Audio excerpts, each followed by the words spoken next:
जे तत्पर हो पड़े दौ बा न दौ आनंदित प्रकाश करे प्रमोद प्रकाश करे सहयोग करे एकांत भाव मन प्राण ढाली दे से हूँ मोर अंकर रतन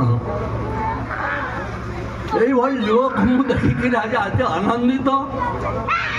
आज मो रथर अड़ांश ग्रामदा एकत्रित जो उद्यम कर बेस प्रशंसा करने बाध्य हो प्रशंसा कर प्रभु तमानकर मंगल करूँ से गाँव एमती प्रत्येक कार्य उत्साहित हबार कल गाँव को गोटे आदर्श काम आम करूँ आगु छड़ांश हो गोटे आदर्श ग्राम आज पर्यटन हो पाला मोर उत्साह कर पिला गोटे आदर्श ग्राम गठन कर कहीं मुझे होती भागवतर पुनरुद्धार समस्त चेष्टा करेंगे पिला जाकर एकत्रित पढ़ापढ़ी करूँ मो पाखे चाबी अच्छी मुझे देदेवी 10-12 हजार टकर बर्तमान बही सहित गच्छित अच्छी अष्टादश पुराण सबुठ मूल्यवान संपद पृथ्वी रही दायित्व नहीं देखा